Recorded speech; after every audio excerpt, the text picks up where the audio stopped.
Hi peeps, it's viewer Q&A series day. I think we're on installment 9 now. And we have some really great questions from all of you to talk about today. These might be a little bit lengthier answers, so I might only do a few questions in this video, but there's some really great questions from all of you. And of course, as always, if you have a question you would like me to answer, just comment in the comment section down below, or you can find me on Insta and send me a direct message there. And I am compiling things and keeping notes, and I do have lists, etc. So you guys know I'm analog life, so I always write everything down on paper. But yeah, if you have further questions you want to ask me, or just things you're wondering what my viewpoint is on, please feel free to share that way. So our first question comes from YouTube in the last video in the series that was tarot based. And I thought this was a really great question. So the question was, my practice is very unique to the point where I don't see some of those practices in books. And they go on to say, I've had experiences similar to death witchcraft, but what I do is different as far as I'm aware. It's hard to explain, but how can I further my knowledge when I can't find resources conducive to me learning more in depth? I hope this makes sense. Yes, it does. So the first thing that I want to say is the beauty of like a left-hand path or a path in witchcraft that's solitary is that it's really self-led. So it's not meant to be a cookie cutter experience. I know for me, I have always found more meaningful practice, ritual, and spiritual experience following my own inner guidance and prompts than I have following someone else's recommendations or thoughts in a book or even in a video like this online. I think it's important for all of us to kind of view books and videos and others, sharing tips, tricks, and techniques as like jumping off points for us on our path, not like a recipe that we have to follow verbatim, that we have to follow word for word and we can't shift from. So the first thing that I would say is really follow what you're prompted and guided to do based upon your relationship with your deities or guides, whatever you want to call that, and where you feel called within in your inner guidance system to follow. To this day, the most meaningful part of my practice is really connecting with my deity in sacred journey through meditation, through astral travel, however you would like to define what it is that I do, that I talk about here a lot on the channel, or through tarot work. So I would say if you're not finding assistance or help or aid for what you want to do on your path as a witch through others' wisdom, then really check in and follow your own inner guidance and inner compass system. And, if you're worried about, well, what if I get led astray on that path? That's why a regular check-in on your ethics as a witch is something that I think is of value. And if you have that internal compass and that personal ethics system in place for yourself, then you have a structure that supports you on your journey, and so you're not going to be somehow led astray or delve into territory that you in some way can't handle, etc.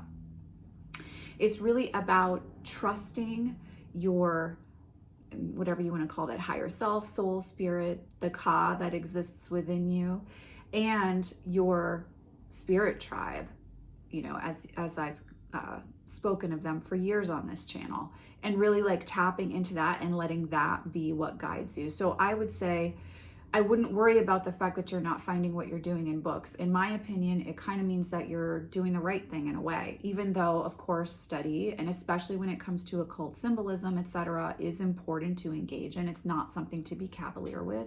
But as far as like your personal ritual, your personal practices, and how you experience your witchcraft, it should be very unique to you. That's what creates a meaningful experience and something that you can continue to do year after year, not something that's kind of like a fancy that you picked up for a little while and then you put back down. So it's like reverence for the path, checking in, honoring the path.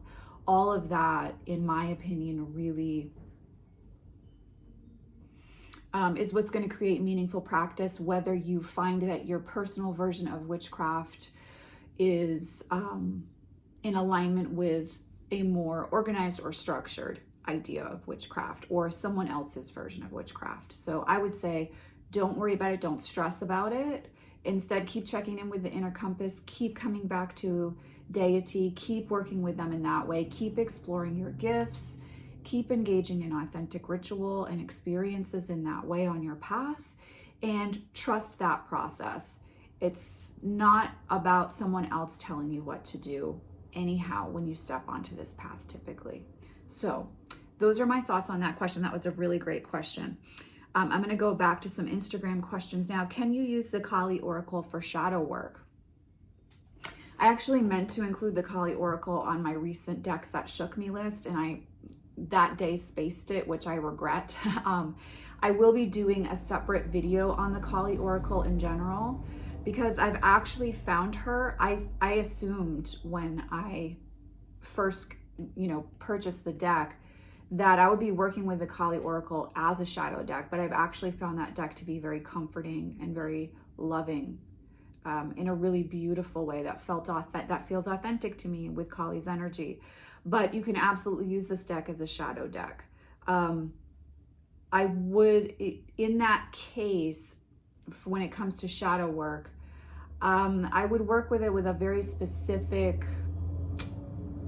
focus, and I wouldn't overdraw with that deck. It's a deck that you don't need to draw 15 cards to get an answer from, especially if you're looking at underlying roots to shadow work pieces of your own puzzle. So I would say use it in a very focused manner. And I have a video on working with oracle decks for shadow work that you can reference, and just use the Kali Oracle in place of the Lantern Oracle in that video. But I wouldn't overdraw with that deck because she's kind of like a scalpel, that one, as far as a tool goes. And so I don't think you would need to pull and pull and pull and pull to necessarily get down to the heart of the matter there. But I think you can absolutely use it for shadow work. And then I think it's diverse enough of a deck to also be able to use it for the integration aspect of shadow work as well, not just uncovering the wound. So I definitely think you can. And I think you just need to approach it obviously with reverence and with care. And also you want to be really focused in the questions that you're asking with that deck. Is there a guidebook out there better than Phantasmagoria? Well, I think it depends on, how do I want to say this? I mean, my first answer is like, no, it's kind of the pinnacle for me, but it depends on what you want to come away from your guidebook understanding. If you want to really learn how to work with an oracle deck, I think that the Fairies Oracle Guidebook by Jessica Macbeth has really great exercises to understand how to really trust your intuition when you're working with an oracle deck as opposed to tarot. And so I think that's a beautiful option. I think Phantasmagoria has the best of everything because Ian brings so much occult knowledge and awareness of multiple tarot systems and unites them in one place, and really focuses on the symbolism within his artwork and why he chose specific images, symbols, and scenes in the cards that you really go to a very, very deep place with that. So that's why Phantasmagoria is like my Bible as far as tarot, and just a guidebook that really has it all. You don't need a different book to work with that because he does cover tarot basics. He also covers intermediate to advanced tarot aspects, and he gives you so much information. You have a lot of jumping off points for a long-term tarot practice. So Fairies Oracle is great, not just for the wealth of wisdom within the guidebook for that specific deck, but also to start working with oracle decks. I do love Alana Fairchild's meatier guidebooks that aren't overly exhaustive, but that's for those specific decks. Like, I feel like you can work with Phantasmagoria whether you resonate with that deck or not. With Alana's decks, it's really very focused on the specific deck or face of deity that you're connecting with. And so you can't really take that guidebook and apply it to a different deck. So that's a very specific guidebook, but I do think her guidebooks can be very powerful because they also flow forward into spiritual practice. It's not just about divination or daily draws there. As far as if I was an absolute beginner and coming to tarot, and if I was connecting with a guidebook that would give me a jumping off point but not be so exhaustive that I felt overwhelmed, I do think Barbara Moore's guidebooks for like the steampunk tarot, or there was another one she did, which now I'm blanking on. Oh no, excuse me. Or the Darkwood Tarot guidebook. Those are great options for if you're starting with tarot, you want something that gives you actual meat, but you don't want to be overwhelmed with what's in the book. Those are also great places to start for that with your practice. Let's see. Oh, this was another great question from Instagram. Can you work with a deck without working with the energies for which it was created? I love this question. And I want to say thank you to the viewer who asked. We're due to her very generous, donations of decks for the channel. We have a lot that we've been able to unbox and talk about this month. So thank you, my dear. Let's see. So can you work with a deck without working with the energies for which it was created? I will say a cautionary yes to this. You want to be careful that there's a few things that happen, in my opinion, with a deck, right? Like there's the kismet of how the artist / author had the deck come through and be channeled for them, right?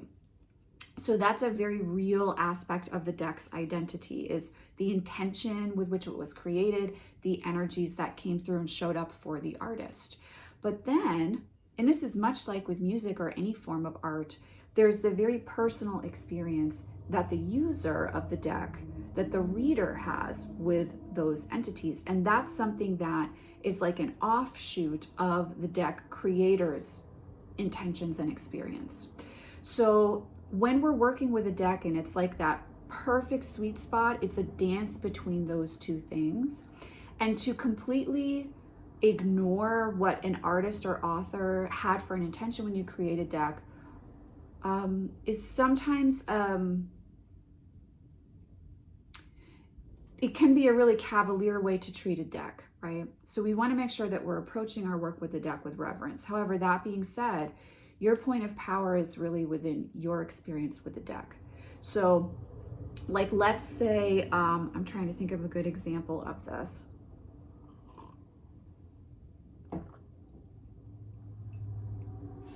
So let's say that Wild Wisdom of the Fairy Oracle is a deck where, like, Lucy has a very thorough guidebook there, right? But let's say you're connecting with the Fae in a different way than what she has set up in her guidebook.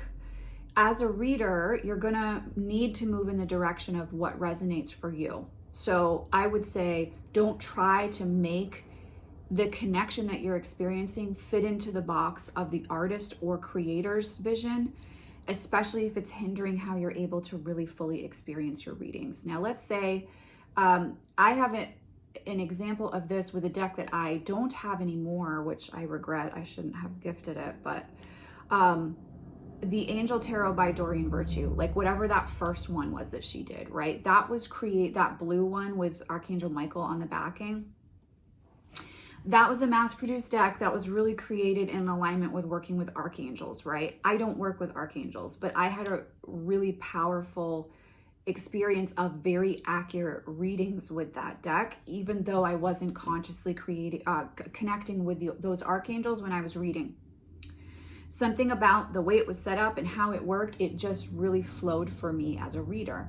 So in that case, I needed to stay in the lane of the entities that were coming through with that deck that were working with me, which were much more of an earth-based entity system than an archangel system, right? So that's an example of a deck where I had to flow in alignment with what was coming through for me and still work with the deck, even though I couldn't work with it in the archangel Hay House format with that deck, okay? Let's see, I was like, oh wait, there's another example of that I could give. You know, you might be working with a deck that's supposed to be light-based, but you feel like there are shadow guides coming through for that. you've got to move in the direction of the shadow guide. So I think, yes, you can work with a deck that was maybe created in alignment with a different form of spirit beings. However, how it's interacting with you has a very different tribe of spirit beings coming forward. You really have to trust that and work with that energy. Like, for example, for me, the Shadowscapes Tarot is really like a spirit animal tarot deck. And I know Stephanie definitely was thinking about animal magic when she created that deck, but I don't think it was necessarily her primary focus, but it's really how I experienced that deck. So I work a lot with spirit animal meanings with that tarot deck as well. So move in the direction of what's working for you while still like honoring that it's no different than that angel tarot I was just talking about. You know, she did create that deck with archangels. So like, I know that that's a part of it, but that's not what helped me give really great readings with it. I do remember the example I lost. Colette Baron Reed created the Good Tarot, which was supposed to only be positive, only love and light. And I actually find that that deck works well for shadow work. And so I actually don't even reference that guidebook when I work with that deck because it's too positive focused. What comes through when I work with that deck is a lot more in alignment with shadow work, and through the imagery that the artist chose in that deck, I don't know, somehow it just works with shadow work for me. So that's an example of a deck that was created to only be positive, no negative energy in that deck at all. Don't even know why I bought the thing. I do, it's because it was Colette and she does create good decks. But when I work with it, I negate that entire aspect and I focus on the full spectrum in a reading, and oftentimes it works in alignment with shadow work very well. So you absolutely can move in the direction, and I do feel you should move in the direction of, as a reader, what's showing up for you. But you can still honor that, like, that deck was created positive vibes only, right? In the case of the Good Tarot. So you have to move with what works for you as a reader. You can still honor the structure, but don't stop yourself from connecting with like, let's say it's a Fae deck, but you're not feeling Fae, you're feeling Egyptian energy with it. You've got to work with the Egyptian energy because that's what's shown up with you, right? So the vessel with which they created or channeled the deck, it for them needed to perhaps show up as Fae, but for the way in which you as a reader are working with it, while the Egyptian deity line is coming through to connect with you. So it's each of us, like the guides that are meant to work with us are going to use whatever they can in order to work with us. So they're going to find a way through however they find the way through. And so we as practitioners and as people who are connecting with guides through decks have to trust that and move in that direction. So those are my thoughts on that. So I think I only answered 3 questions in this video. We have plenty more to come, in this series. And like I said, if you have questions you want to ask, feel free to leave me a comment in the comment area below. And you can also hit me up on Instagram and send me a direct message if you would like. So yeah, it's always so wonderful to talk tarot and witchcraft with you all. I hope you are all doing well.